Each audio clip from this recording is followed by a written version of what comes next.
Assalamualaikum warahmatullahi wabarakatuh. Bismillahirrahmanirrahim. Alhamdulillahirabbil alamin. Wa bihi nasta'inu ala umuri dunya waddin. Wassalatu wassalamu ala asrofil anbiya'i wal mursalin wa ala alihi wa sahbihi ajma'in, amma ba'du.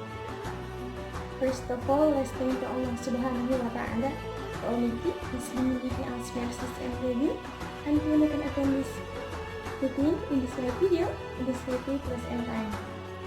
Secondly, may salawat and salam be our Prophet Muhammad sallallahu alaihi wasallam, who has guided us from the darkness to the lightness in this world as well as in this earth. Thirdly, syukran jazilan li Sayyidi Al-Ustaz Saiful Anwar wa Ustaz Rizky Sari Nugraha ke muhadir da'iman fi tarikhi al-muhadarah al-islamiyah. Perkenalkan, nama saya Gita Widya Pratiwi, mahasiswi Universitas Pendidikan Indonesia, jurusan Ilmu Pendidikan Agama Islam 2018. Di sini saya akan mencoba menjelaskan tentang Islam dan masyarakat Muslim Moro di Filipina. Demografi negara Filipina.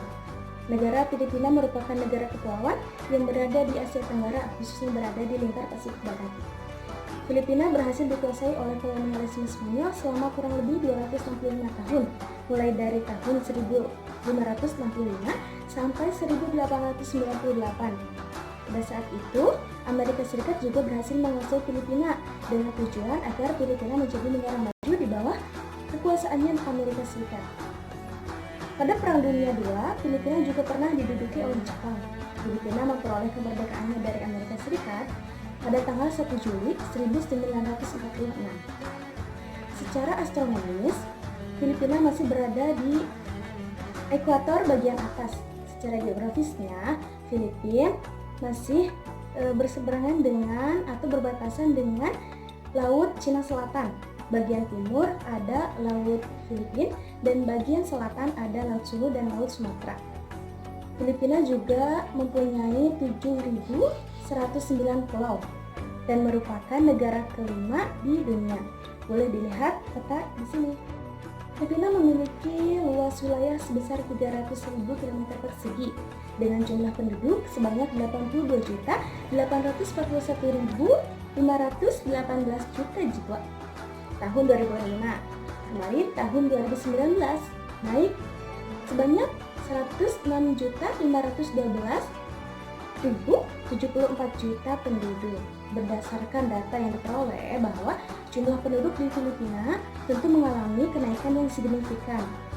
Mayoritas penduduk Filipina itu memeluk agama Katolik. Filipina menggunakan dua bahasa, yaitu bahasa Inggris dan bahasa Filipina sendiri. Filipina berbentuk negara kesatuan, yaitu negara yang berdaulat dan merdeka, yang berkuasa hanya satu pemerintahan pusat yang mengatur seluruh bagian negaranya sendiri. Negara kesatuan sering disebut juga dengan negara unitaris atau unity. Unitaris merupakan negara tunggal atau satu negara yang monosentris, bahwa hanya berpusat satu di Filipina, yakni terdiri hanya satu negara, satu pemerintahan, satu kepala negara, satu badan legislatif yang berlaku bagi seluruh wilayah negara. Sekarang saya akan menjelaskan tentang sejarah masuknya Islam ke Filipina. Seperti yang disinggung tadi di atas, bahwasannya pada tahun 2005 total populasi negara Filipina itu sebanyak 82.841.518 juta penduduk, dan pada tahun 2019 mengalami peningkatan yang sangat signifikan, yaitu 106.512.074 juta jiwa pada tahun 2019 terakhir kemarin.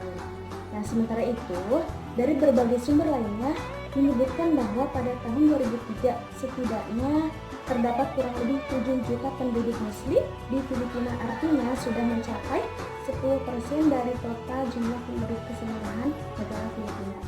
Jumlah tersebut di atas cukup menjadikan komunitas muslim Filipina sebagai minoritas, baik dari segi budaya maupun politik di tengah-tengah bangsa Filipina yang mayoritas beragama Katolik. Islam diperkenalkan ke Filipina pada tahun 1210 Masehi oleh para saudagar atau para pedagang Arab yang datang untuk menyebarkan Islam ke Filipina. Pada kolonialisme Spanyol, Islam telah membentuk beberapa komunitas atau di wilayah kecil di Filipina. Masyarakat Islam di Filipina juga sering kali disebut dengan bangsa Moro. Menurut catatan sejarahnya, istilah Moro merujuk kepada kata Moor atau Morisco, yaitu Muslim. Kata Moor berasal dari istilah lain Maori, sebuah istilah yang seringkali digunakan oleh orang-orang Romawi kuno untuk menyebut penduduk wilayah Asia Barat dan Maroko. Ketika bangsa Spanyol datang di wilayah Filipina dan menemukan sebuah penduduk atau komunitas yang sama seperti halnya di Aljazair Barat, sehingga pada saat itu Spanyol menamakan Muslim Filipina itu sebagai Muslim di bawah pemerintahan Syarif Abu Bakar. Hampir seluruh Filipina dulunya dikuasai oleh Islam. Syarif Muhammad bin Ali datang dari Johor tahun 1486 Masehi dan dinobatkan menjadi raja di Mindanao dengan gelar Sultan Maguindanao. Melalui jalur perdagangan Islam menyebar di utara, sebuah pemukiman Islam berdiri di Manila dan Tondo.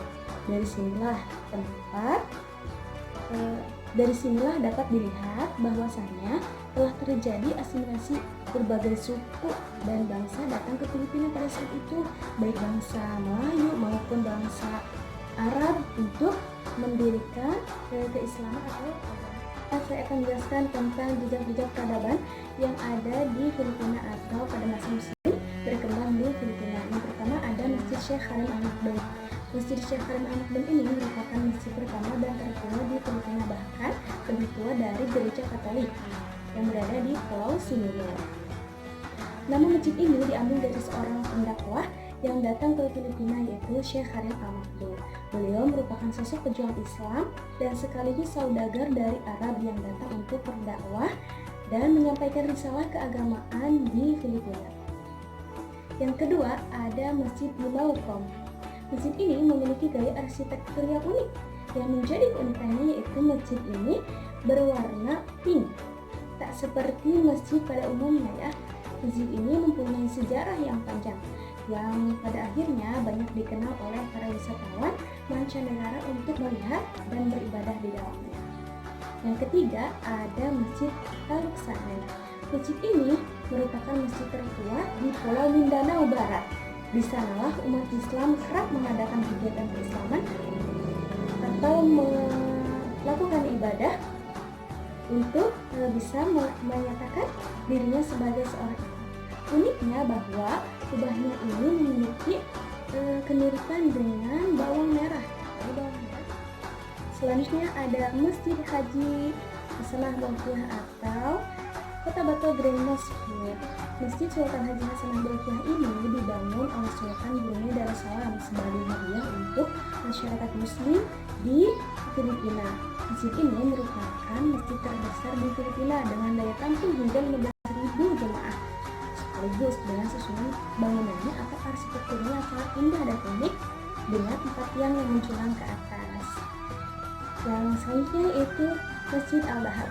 Kalau Al-Dahab berasal dari bahasa Arab yaitu emas, merujuk kepada kubah masjid ini yang berwarna emas.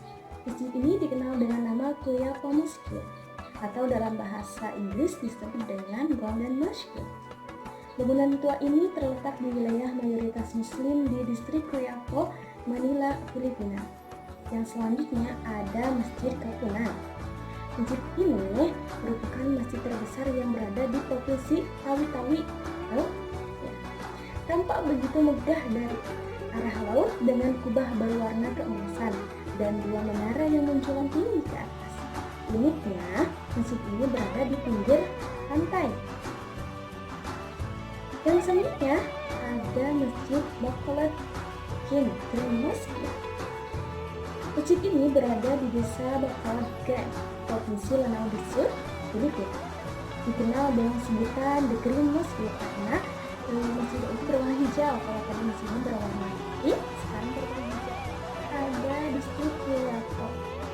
Kota lama ini merupakan tempat pemukiman orang Islam di Manila. Di daerah tersebut sudah banyak para pencakar langit. Disinilah tempat pusat transaksi ekonomi syariah. ketika umat Islam gencar dengan permasalahan yang menimpanya, yaitu ketika bangsa Spanyol datang untuk mengkristenisasikan orang-orang Islam di Filipina. Nah, orang-orang Islam di Filipina itu bermukim di sini, di kota tua ini. Selanjutnya ada Intramuros Wild City, bisa disebut sebagai kota bertembok ya. Di sekitar dinding raksasa ini terdapat beberapa bangunan bersejarah. Itu salah satunya ada Fort Santiago. Bangunan yang dibangun sebagai penjara ini dibangun oleh penguasa Islam yang sampai sekarang masih ada. Yang selanjutnya ada Madrasah Al-Kulliyat Al-Ittihadiyah, dibangun oleh 2 orang pendakwah dari Universitas Al-Azhar Kairo, yang pada saat itu pindah dan menetap di Filipina untuk mengurus pendidikan tersebut dan untuk membuka sebuah madrasah dan pendidikan. Dan ini merupakan salah satu sejarah peradaban atau jejak-jejak peradaban pada masa Islam di Filipina. Nah, pembahasan selanjutnya mengenai tokoh dan organisasi Islam yang ada di Filipina, khususnya muslim-muslim yang ada di Filipina. Yang pertama mengenai tokoh ya, hampir semua silsilah bermula pada Raja Sipandi atau bahasa Sanskerta itu Raja Sri Paduka yang memerintah di Pulau Jolo. Datanglah seorang muslim bernama Tuan Mas Aika ke suatu tempat yang disebut Mayun, bagian selatan Pulau Sulu. Sebuah batu nisan atas nama Iqbal ditemukan di Badato, tidak jauh dari Jolo, Pulau Sulu. Nah, penemuan batu nisan ini yang dijadikan salah satu bukti arkeologis masuknya Islam ke Filipina. Nah, tokohnya itu ketika itu datang orang-orang Basilan atau bangsawan Tahimaha masuk dan menetap di Buansa bagian utara Pulau Sulu, Filipina. Terus datang lagi orang-orang Arab bernama Syekh Karim Al-Makhdum yang tadi sudah mendirikan masjid dan beliau bergelar Syarif Aulia ya. Terus 10 tahun kemudian datang pendakwah dari Minangkabau bernama Raja Baguindo dengan bangsawan Tahimaha. Dan Syekh pada saat itu Raja Baguindo ini pada awalnya sempat terjadi perselisihan antara kaum Tagimaha atau bangsawan Tagimaha dengan Syekh Karim Al-Makhdum. Tetapi akhirnya mereka bersatu untuk bersama-sama menegakkan agama Islam di Filipina. Kemudian datang lagi Abu Bakar dalam sejarahnya. Beliau memiliki putri permaisuri yang sangat cantik dan pada saat itu Raja Baguindo menikah dengan beliau dan pada akhirnya beliau dinamai dengan Sultan Sulu dan bergelar Sultan Syarif, dan sekarang beliau memerintah pertama kalinya di Pulau Sulu atau Islam di Moro. Dengan demikian, secara silsilah genealogis, Sultan Sulu merupakan gabungan darah bangsawan Melayu. Yang akan dibahas mengenai organisasi Islam yang ada di Filipina. Yang pertama itu ada OKI, Organisasi Konferensi Islam. OKI sebagai global governance dalam konflik Moro telah banyak mengintegrasikan para aktor transnasional dengan tujuan untuk mengambil keputusan atau menyelesaikan suatu masalah yang ada di Moro, khususnya masyarakat Islam Moro ya. Munculnya konsep global governance ini dalam diskursus hubungannya dengan umat Islam serta menguatnya aktor-aktor baru atau non-state. Organisasi selanjutnya yaitu Moro National Liberation Front atau MNLF. Untuk melindungi kepentingan dan identitas bahwa masyarakat Moro perlu diperjuangkan, yaitu Front Pembebasan Rakyat Moro atau MNLF dibentuk pada tahun 1966 oleh sekelompok pemuda Moro di Filipina. Kelompok ini dipimpin oleh Nur Miswari sebagai seorang mantan aktivis mahasiswa Universitas Filipina. Pembentukan MNLF ini merupakan tanggapan terhadap manifestasi historis dendam religius dan politik antara mayoritas Katolik dengan bangsa Moro yang ada di Filipina. Selain itu, percepatan program integrasi dan pembangunan nasional selama tahun 1950-an sampai 1960-an yang mengakibatkan masuknya warga Kristen ke daerah Moro atau ke Kepulauan Mindanao, Sulu, dan Palawan. Yang ketiga ada organisasi Moro Islamic Liberation Front, tadi MNLF, sekarang MILF. Moro National Liberation Front, MNLF, pimpinan yang miswari yang tadi dijelaskan adalah kelompok dominan dalam mewakili kepentingan bangsa Moro. Namun terjadi perpecahan antara miswari dengan wakilnya pada tanggal 26 Desember 1977. Pada pertengahan tahun 1976, Hasim Salamat sudah mempermasalahkan superioritasnya pada tahun tersebut. Dan ia juga mengganti karena kurangnya etnis Marawis dan menghindari dalam komite keuangan MNLF ini. Ia tidak diberitahu tentang kondisi keuangan organisasi. Nah, kecenderungan miswari kepada Abdul Baki juga dipermasalahkan. Ia adalah ketua komite hubungan luar negeri yang setiap harinya berhubungan dengan luar negeri. Namun, miswari tidak selalu menyertakan dalam pertemuan-pertemuan internasional. Sedangkan Abdullah Baki sebagai Sekjen Salamat selalu mendapat peran sebagai juru bicara MNLF di negeri-negeri Arab. Sebagai Sekjen Salamat selalu mendapat peran sebagai juru bicara MNLF di negeri-negeri Arab. Akibatnya, dalam kasus ini menyebabkan Salamat berencana mengambil alih kepemimpinan MNLF ini. Dan juga pada waktu itu pertengahan awal 1977 terjadi perpecahan antara MNLF dan pimpinan lapangannya dan membuat garis demokrasi yang jelas. Satu hal yang dibutuhkan untuk melengkapi perpecahan dan menenggelamkan MNLF ini. Demarkasi resmi Hasim Salamat mengumumkan bahwasannya dirinya sebagai pimpinan kelompok baru yang terpisah dari fraksi MNLF ini. Pimpinan miswari ya. Nah, deklarasi ini dilakukan pada tanggal 26 Desember 1977 dan menandai lahirnya MILF yang tadi dijelaskan ya. Moro Islamic Liberation Front atau Front Pembebasan Islam Moro. Kemunculan kelompok ini secara resmi dilakukan pada tahun 1982 dan ini dianggap sebagai kelompok garis keras. Selanjutnya ada organisasi Abu Sayyaf atau Abu Sayyaf Group ASG. Lahirnya Abu Sayyaf menurut Prof. Zulhaidi dari Universitas Filipina adalah satu kelompok fundamentalis yang paling efektif di Filipina.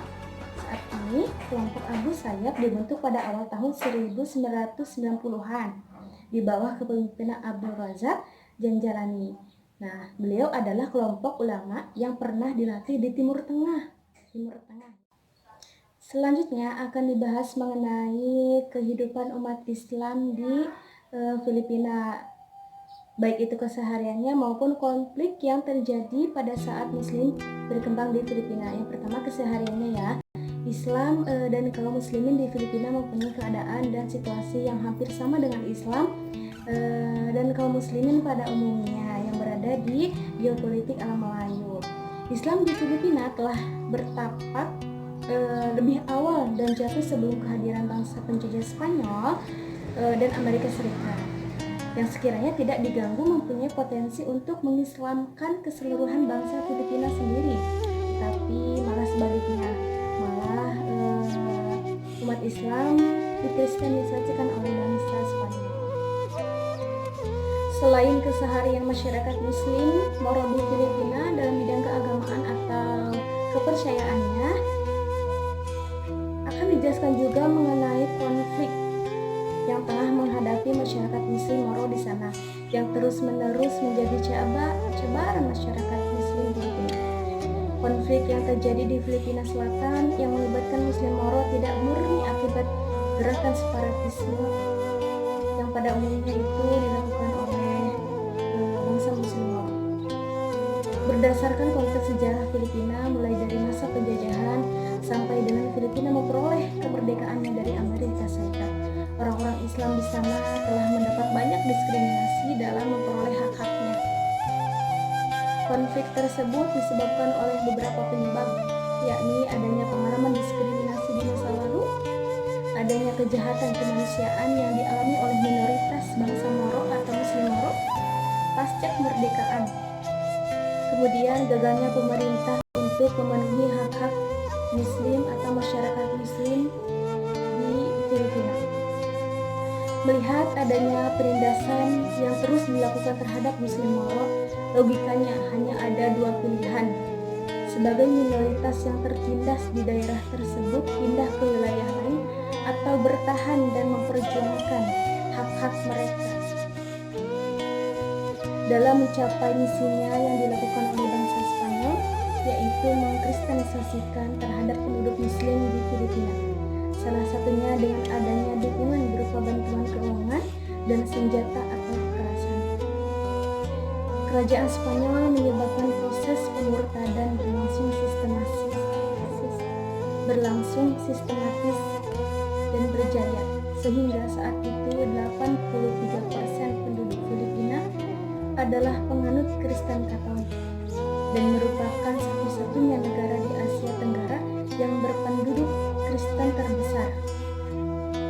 Selain itu, cara yang dilakukan oleh Spanyol adalah dengan memberikan hadiah dan posisi sosial agar orang-orang Islam bersedia memeluk Kristen di Filipina. Dan untuk selanjutnya, mereka yang telah dikristenisasikan atau telah dibaptiskan oleh orang-orang Spanyol akan menjadi sekutu Spanyol dalam menambah kekuasaannya, dalam menambah luas lagi pengaruhnya ke selatan. Dalam berbagai upaya yang telah dilakukan oleh Spanyol, hal demikian tidak menjamin seluruh penduduk Filipina berhasil dikristenkan. Bahkan ada dari mereka yang menolak dan melakukan perlawanan. Dengan kata lain, bahwa Muslim di Filipina Selatan tidak dapat dipengaruhi oleh bangsa Spanyol, bahkan hingga sekarang. Hal ini yang kemudian menjadi cikal bakal Filipina Selatan menjadikan minoritas Muslim menjadi terdiskriminasi. Bisa dilihat di tabel berikut. Dari tahun ke tahun mengalami peningkatan orang-orang yang dibaptiskan atau dikristenisasikan oleh bangsa Spanyol. Adanya berbagai konflik yang terjadi di Filipina, termasuk dalam kejadian pembantaian Muslim Moro di Jabidah, telah mengundang reaksi hingga adanya gerakan separatis yang dilakukan oleh masyarakat Moro merupakan sesuatu yang wajar terjadi karena mereka telah kehilangan rasa nasionalisme dan kepercayaannya terhadap negara yang melibatkan adanya diskriminasi serta hak-hak yang tidak dipenuhi oleh rakyatnya, oleh penguasa pada umumnya di Filipina. Banyak kebijakan yang diterapkan oleh Presiden Ferdinand Marcos pada saat itu kepada seluruh masyarakat Filipina termasuk masyarakat Moro. Puncak kebijakan tersebut diantaranya pembentukan Kementerian Urusan Islam. Dengan wadah formal ini, diharapkan masyarakat Moro atau Muslim Filipina menjadi lebih yakin dengan program yang ditawarkan pemerintah kepada mereka. Namun sebagai warga Muslim Moro, meragukan ketulusan Marcos dalam menyelesaikan persoalan Moro dan beranggapan bahwa program pembangunan ini atau program yang telah ditetapkan oleh presiden ini hanyalah kedok ke arah integrasi yang merugikan masyarakat Moro pada umumnya, yang akan menjadi masyarakat Moro tetap mendapat diskriminasi. Selain itu juga pada era penjajahan, masyarakat Muslim telah mengalami berbagai pemaksaan, di mana pada masa penjajahan Spanyol, masyarakat Muslim dipaksa untuk keluar dari agama Islam dan harus memeluk agama Katolik atau Kristen, seakan-akan mereka tidak memiliki hak untuk memeluk agamanya masing-masing. Begitu juga pada masa penjajahan Amerika Serikat di Filipina. Pada awal penjajahan Amerika Serikat sangat baik terhadap masyarakat Muslim Moro, yang ditandai dengan Perjanjian Bates pada 1898. Isi dari perjanjian ini adanya bahwa Amerika Serikat tidak akan campur tangan dengan masyarakat Muslim Moro. Begitupun sebaliknya, Muslim Moro tidak boleh bercampur tangan dengan penjajahan antara Amerika Serikat dan Filipina. Selain itu, pada tahun 2015, data menunjukkan bahwasannya kemiskinan terbesar di Filipina telah dialami oleh masyarakat Muslim Moro. Sedangkan data lain menunjukkan bahwasannya perekonomian Filipina cukup mengalami kenaikan. Hal ini juga bisa dilihat pada daerah Manila yang kemiskinannya lebih sedikit pada tahun 2015. Melalui data-data tersebut sangat menunjukkan bahwasannya terdapat ketimpangan antara kesejahteraan masyarakat Muslim Moro dengan warga Filipina itu sendiri. Sehingga kesimpulannya, meski terdapat upaya-upaya yang dilakukan oleh pemerintah akibat desakan diplomatik dari berbagai negara, namun hal ini pada kenyataannya tidak menjamin kesejahteraan bagi masyarakat Muslim Moro. Apalagi dengan dalih pemberian hak otonom bagi masyarakat Moro. Sebagaimana data menunjukkan bahwasanya masyarakat Moro masih berada pada kemiskinan di tengah ketimpangan yang memperlihatkan Muslim Moro berada pada posisi terendah jika dibandingkan dengan masyarakat di Filipina pada umumnya.